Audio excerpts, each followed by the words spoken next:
नमस्कार। आज हम बात करेंगे घर के सुख समृद्धि की।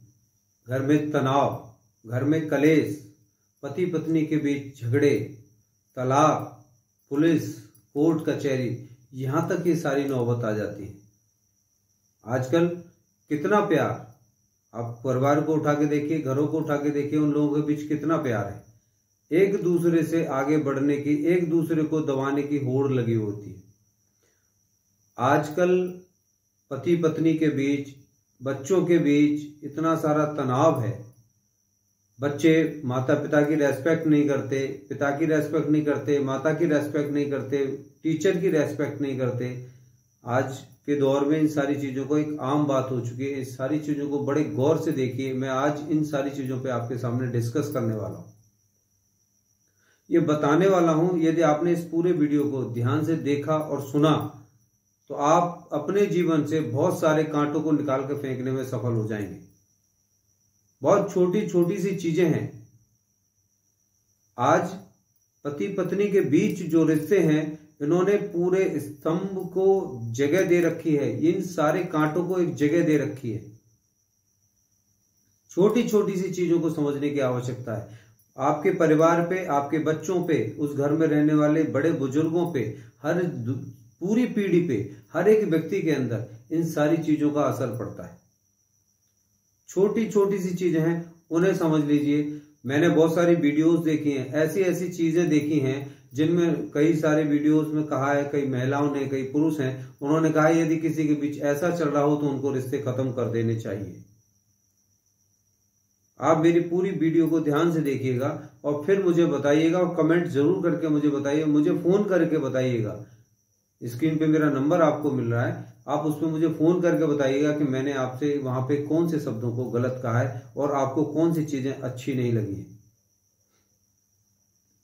पति पत्नी के बीच जो झगड़े हैं, इनमें बहुत सारी चीजें चल रही होती हैं। मैंने कई सारी चीजों को देखा है। भूल कर भी ऐसा ना करें। अपने रिश्तों को खत्म करने के लिए बिल्कुल भी ना सोचें। एक चीज देखिए, आज के पीरियड में एक दूसरे को ब्लेम करते हैं। एक आदमी ब्लेम पे ब्लेम करता चला जाता है, ब्लेम करता जाएगा, ब्लेम गेम खेलता चला जाएगा। ये सारे शब्द जो हैं वो अच्छे नहीं हैं। एक परिवार में ब्लेम गेम की महत्ता क्या है, उसका मीनिंग क्या है? ऐसा नहीं है। हर चीज को ब्लेम नहीं किया जा सकता, एक कमी नहीं निकाली जा सकती। कोई भी परिवार में कोई छोटा नहीं है और कोई भी बड़ा नहीं है। सब एक दूसरे के पूरक हैं और एक दूसरे के साथ हैं। जब आप अपने आप को समझ लेते हैं कि ये इंसान मुझे छोटा समझ रहा है, ये इंसान मेरी बेइज्जती कर रहा है, ये मेरी रेस्पेक्ट नहीं कर रहा, ये आपके अंदर पल रही बहुत बड़ी भ्रांति है।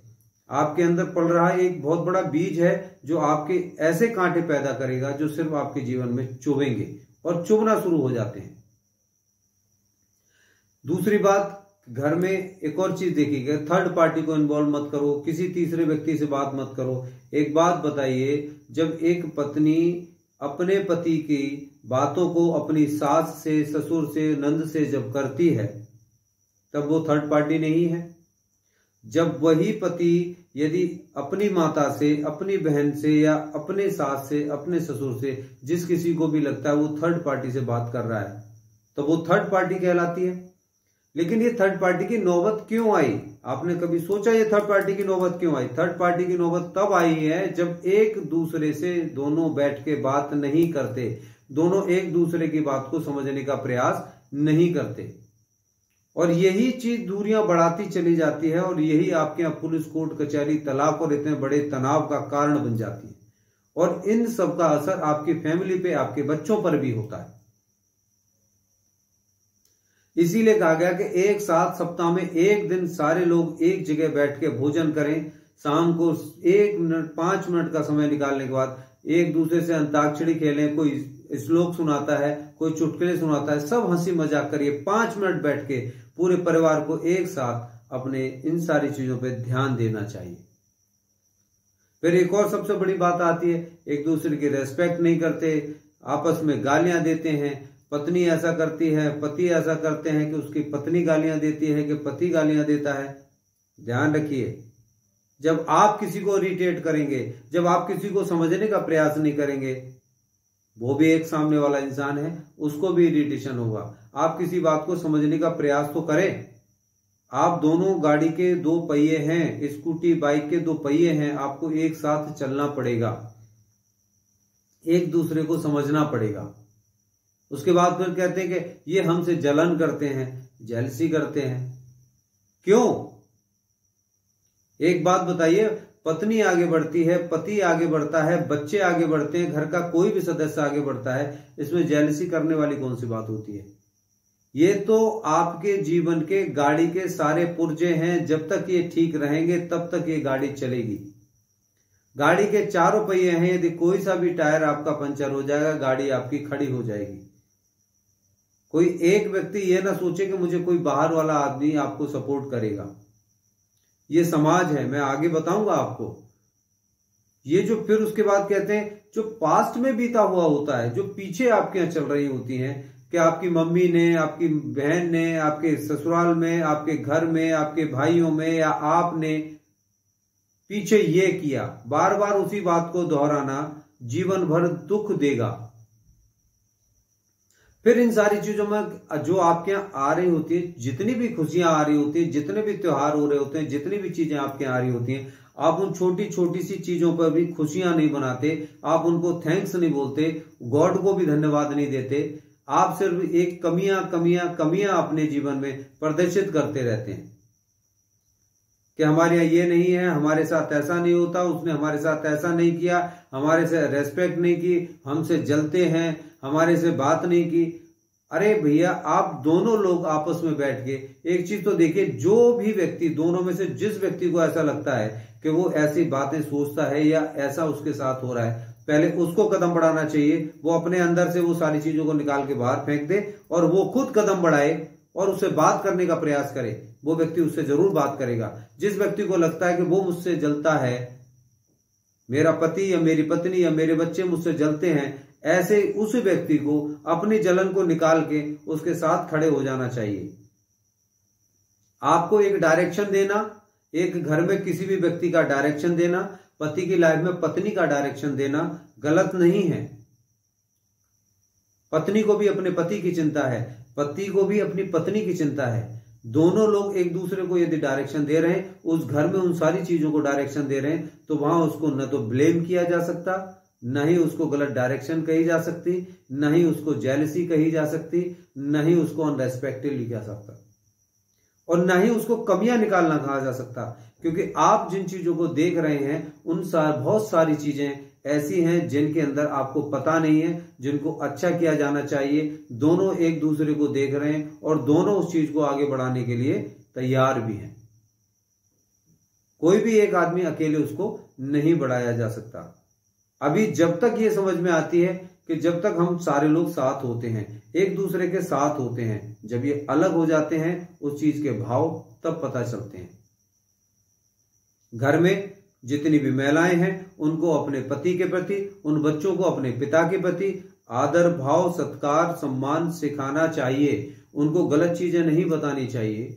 उनको उनके पास्ट और उनकी सारी चीजों को बार बार जोड़ के, तोड़ के, निकाल के हर समय पे उनके समक्ष नहीं रखना चाहिए। पिता पिता ही है, जीवन में एक ही बार होता है और एक ही पिता होता है। उस पिता का सम्मान सूर्य से कम नहीं होता। इसीलिए उन सारी चीजों पे ध्यान देने की आवश्यकता है। देखिए, माता पिता ये अंगूठा है, ये हमारे ससुराल वाले हैं, ये हमारे भाई बहन जितने रिश्तेदार हैं, ये सब हमारे एक संपत्ति हैं। संतान, परिवार, भाई बंधु जितने भी हैं, ये एक बहुत बड़ा एसेट है हमारे लिए। ये धन है हमारा। ये समाज रूपी जो हमें धरोहर मिली है, ये वो धरोहर है। अब आप इनमें से किसी भी उंगली में फ्रैक्चर हो जाएगा, क्या आप काट के फेंक देंगे? या किसी भी उंगली में कोई फोड़ा फुंसी, कोई घाव हो गया, क्या आप काट के फेंक देंगे? नहीं, आप उसको ठीक करने का प्रयास करेंगे। और एक बात याद रखिएगा, जिंदगी में यदि गुलाब के फूल लेने का आपको अच्छा लगता है, शौक है ना, तो उसमें लगे हुए कांटे भी आप ही को चुभेंगे।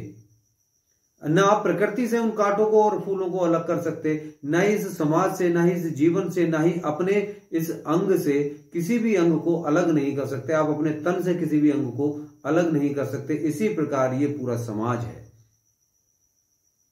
मैंने माना कि कोई आदमी कहता हुआ नहीं जी समाज बहुत खराब है या अच्छा है, जिसकी नजर में अच्छा है वो चल रहा है, लेकिन ये जो गाड़ी के पुर्जे हैं, ये जो चार पहिए हैं, इनके साथ बराबर इनमें हवा होनी चाहिए। जब तक ये साथ नहीं है गाड़ी बिल्कुल नहीं चलेगी। ये समाज रूपी जितने भी आपको ये शहर, जितने भी रोड दिखाई दे रहे हैं, ये सब कुछ खराब है, लेकिन क्या हम खराब रोड पे अपनी गाड़ी को लेके नहीं जाते? बिल्कुल जाते हैं।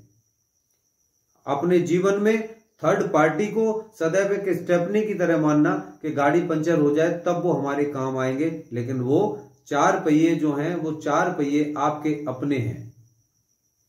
गाड़ी उन्हीं चारों पहियों पर चलेगी। गाड़ी के वो सारे पुर्जे हैं, एक भी खराब हुआ तो गाड़ी नहीं चलेगी। ये याद रखिएगा। हमारे जीवन में इतनी सारी चीजें चल रही होती हैं। आज के दौर में आप एक चीज देखिए, इन सारी चीजों में आप बहुत बारीकी से देखना, यही छोटी छोटी सी चीजें हैं जो घर में तलाक की नौबत आ जाते हैं, घर में मन मुटाव कलेश का कारण बनते हैं। मैं आपसे फिर भी कहूंगा, आपसे कोई बात है, एक जगह बैठिए, चुपचाप बैठिए, बात करिए, उसका निदान करिए। हर चीज का समाधान है। परमात्मा ने यदि हमारे यहाँ कोई चीज दी है, धरती पे यदि कोई भी चीज दी है, प्रकृति ने भी यदि कोई बीमारी दी है तो प्रकृति ने उसका निदान भी दिया है। ऐसा कोई सॉल्यूशन नहीं है जो आपके लिए ना बना हो। ध्यान रखिएगा, ये सारी चीजें आप ही के लिए बनाई गई हैं। शांति से बैठ के अपने घर में उन सारी चीजों को दूर करिए। रहा सवाल थर्ड पार्टी का, तो थर्ड पार्टी की नौबत नहीं आनी चाहिए। थर्ड पार्टी या किसी भी व्यक्ति को सिर्फ उतना ही आप श्रेय दीजिए, उतना ही उनको इन्वॉल्व करें जितनी आपकी आवश्यकता है। हर आदमी की आवश्यकता है, हर दोनों तरफ से सबकी आवश्यकता है। इस पूरे परिवार को जोड़ने की आवश्यकता है। आज के दौर में मैंने मानसिक रूप से लोगों को बहुत ज्यादा परेशान देखा है। लगभग 90% लोगों को, जितने मेरे पास आते हैं, 90% लोगों को इसी प्रॉब्लम में जूझते हुए देखा है मैंने। दिक्कत वहां पे आती है कि जब एक दूसरे को समझने का प्रयास नहीं करते, एक दूसरे के ऊपर, एक दूसरे से आगे बढ़ने की बात करते हैं। अरे आप तो मुझे छोटा समझते हो, आप मुझे अपने आप को ये समझते हो, आप बहुत बड़े हैं। ये सारे शब्द गलत हैं। ना ही कोई बड़ा है, ना ही कोई छोटा है। पति पत्नी दोनों ही एक दूसरे के बराबर हैं। यदि पत्नी डॉक्टर है और वो यदि कुछ भी नहीं करता हस्बैंड उसका, तब भी वो डॉक्टर की डिग्री में आएगा।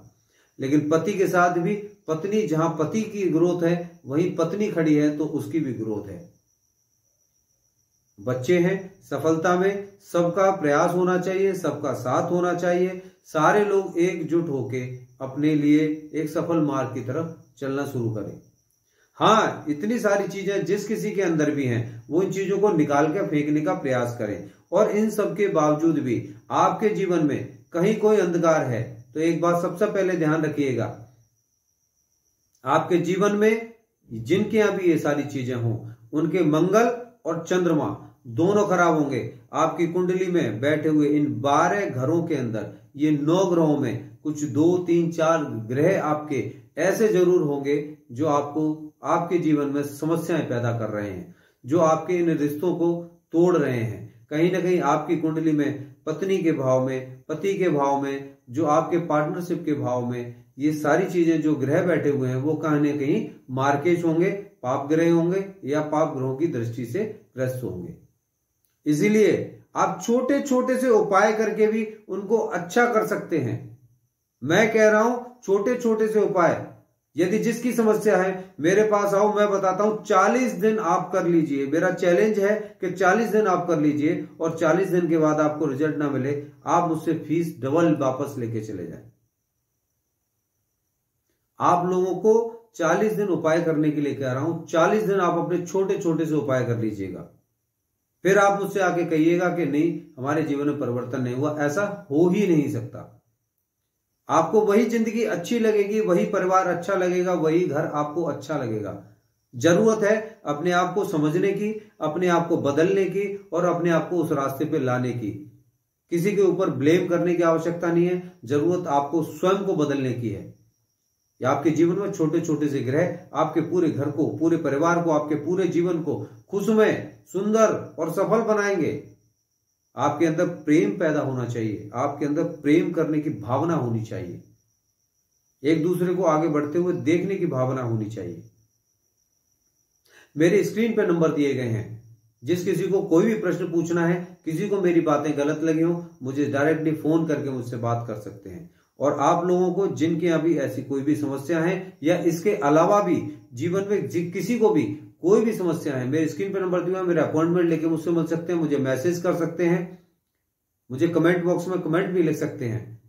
आप अपने डेट ऑफ बर्थ, टाइमिंग और बर्थ प्लेस मुझे भेजिए, जन्म स्थान जरूर भेजिएगा। आपके जीवन की जो भी समस्या है वो मुझे लिख के भेजिएगा, मुझे ईमेल कर सकते हैं। आपके जीवन के जितने भी प्रश्न हैं, जो भी प्रश्न आप पूछना चाहते हैं, जिन समस्याओं से आप जूझ रहे हैं, मुझसे बात कर सकते हैं। आइए मेरे साथ जीविका सेवा संस्थान में आप सबका हार्दिक स्वागत है। जिन लोगों ने मेरे चैनल को सब्सक्राइब नहीं किया है, चैनल को सब्सक्राइब करें, बेल आइकॉन बटन दबाएं, जिससे आपको आगे आने वाले वीडियोस तुरंत मिल सकें, आप उस पर फोकस कर सकें, आपके जीवन में काम आ सके। नमस्कार।